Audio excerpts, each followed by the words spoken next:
सुप्रभात dear students. मैं doctor Ali जलाल पेशे से एक शिक्षक हूं और पिछली वीडियो में हमने बात की थी कि आप एलिमेंट्री एजुकेशन में और सेकेंडरी एजुकेशन में यदि अध्यापक बनने जा रहे हैं तो उसके लिए आपके पास क्या क्या योग्यता होना अनिवार्य है। इस वीडियो में हम बात कर रहे हैं कि यदि आप अपना भविष्य उच्च शिक्षा में तलाश रहे हैं तो उसके लिए आपके पास क्या क्या न्यूनतम और अन्य अर्हताएं होना अनिवार्य है। सबसे पहले मैं बात करूं कि जो विश्वविद्यालय में नियुक्ति होती है वो यूजीसी के मानकानुसार होती है, यानी विश्वविद्यालय अनुदान आयोग के अनुसार। आप जानते हैं कि 1953 में इसकी स्थापना की गई थी और 1956 में संसद के एक अधिनियम द्वारा इसको रेगुलेटरी बोर्ड के रूप में मान्यता प्रदान की गई।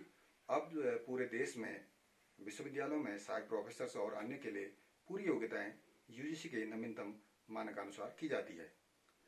तो इसके लिए मैं सबसे पहले बात करता हूं कि यदि आप विश्वविद्यालय में शिक्षक बनना चाह रहे हैं तो इसके लिए सबसे पहले आपको संबंधित विषय में, जिस भी विषय में आप पीजी हैं उसमें 55% अंकों के साथ आपको पीजी होना अनिवार्य है। पहली शर्त यह है। दूसरी, यदि आप 55% अंकों के साथ पीजी हैं तो आपको नेट की परीक्षा जो राष्ट्रीय स्तर पर आयोजित की जाती है उत्तीर्ण होना आवश्यक है।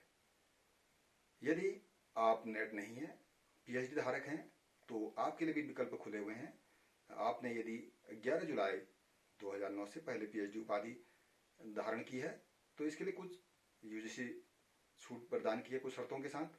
वो इस प्रकार हैं कि यदि आपकी पीएचडी रेगुलर मोड में होनी चाहिए, दूसरा उसका ओपन वाइवा होना चाहिए, तीसरा है कि बाह्य 2 परीक्षकों द्वारा उसकी जांच की होनी चाहिए, चौथा है उससे संबंधित 2 शोध पत्र आपने राष्ट्रीय और अंतर्राष्ट्रीय जर्नल्स में प्रकाशित होने चाहिए, और 5वां बिंदु है 2 शोध पत्रों का प्रस्तुतिकरण आपने राष्ट्रीय और अंतर्राष्ट्रीय सेमिनार में किया होना अनिवार्य है।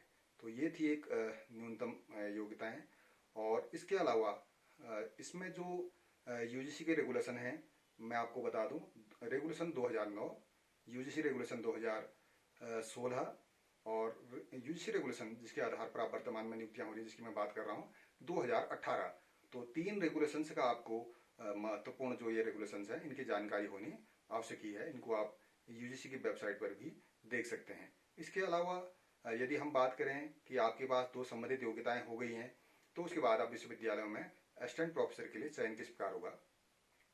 तो यूजीसी रेगुलेशन 2018 के नवीनतम मानकानुसार वहां पर यूजीसी ने कुछ स्कोर तय किए हैं जिसे हम एपीआई स्कोर कहते हैं। तो एपीआई स्कोर में आपको सबसे पहले मैं बात करूं कि पूर्व में हाई स्कूल और इंटर के भी अंक प्रदत्त किए जाते थे, लेकिन नई व्यवस्था में उसको समाप्त कर दिया गया है। नई व्यवस्था में यह बात सामने आई है कि केवल ग्रेजुएशन और पोस्ट ग्रेजुएशन के नंबर अंकों को महत्व दिया गया है।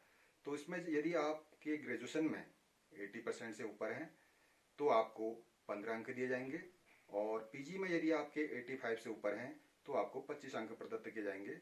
इसके साथ ही आपके यदि आपने पीएचडी धारक हैं तो 30 अंक प्रदान किए जाएंगे, और यदि एमफिल धारक हैं और आपने 80% से ज्यादा अंक प्राप्त किए हैं तो आपको 7 अंक प्रदान किए जाएंगे। यदि आपने नेट और जेआर परीक्षा उत्तीर्ण की है तो आपको 7 अंक प्रदत्त किए जाएंगे, और यदि आपने केवल नेट परीक्षा उत्तीर्ण की है तो आपको 5 अंक प्रदत्त किए जाएंगे, और यदि आपने सेट या स्लेट परीक्षा पास की है तो आपको 3 अंक प्रदत्त किए जाएंगे। इसी प्रकार आपके पास विश्वविद्यालय का महाविद्यालय का शिक्षण अनुभव है तो आपको अधिकतम 10 अंक प्रदत्त किए जाएंगे, और यदि आपने राष्ट्रीय या अंतर्राष्ट्रीय जर्नल्स में अपने शोध पत्रों का प्रकाशन किया है तो प्रति शोध पत्र 2 अंक आपको प्रदत्त किए जाते हैं। तो इस प्रकार कुल जो है 10 अंक आपको प्रदत्त वहां पर किए जाते हैं। तो इस प्रकार हम देखते हैं कि आपने यदि राष्ट्रीय स्तर पर कोई पुरस्कार प्राप्त किया है तो उसके लिए 2 अंक प्रदत्त किए जाते हैं, और राज्य स्तर पर कोई पुरस्कार प्राप्त किया है तो उसके लिए 2 अंक प्रदत्त किए जाते हैं। तो इस प्रकार यदि हम कुछ इस इंडेक्स का देखें तो कुल मिलाकर यह इंडेक्स जो एकेडमिक है वो 80 नंबर का बन जाता है, और 10 नंबर का शिक्षण अनुभव और 10 नंबर के आपके शोध पत्रों का प्रकाशन, इस प्रकार यह कुल 100 अंक का हो जाता है।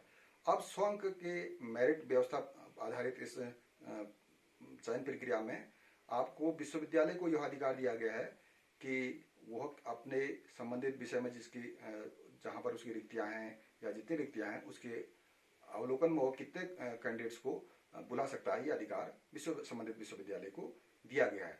और एक नई चीज मैं आपको ये बता दूं कि जो यूजीसी रेगुलेशन 2018 है उसमें 1 जुलाई 2021 के बाद पीएचडी होना अनिवार्य कर दिया गया है। तो इस प्रकार आप देखें कि आप नेट या पीएचडी हैं तो आप अपना भविष्य किस प्रकार बना सकते हैं उच्च शिक्षा में। इसके साथ ही जो राज्य के या जो अन्य महाविद्यालय होते हैं तो उनमें भी पूरी व्यवस्था आप इसी प्रकार लागू रहेगी, लेकिन वहाँ पर वेटेज में थोड़ा अंतर है। तो इसके लिए आप संबंधित यूजीसी की वेबसाइट uc.ac.in पर देख सकते हैं। और अगले वीडियो में हम आपके साथ कुछ नई चर्चा के साथ होंगे। तब तक के लिए धन्यवाद।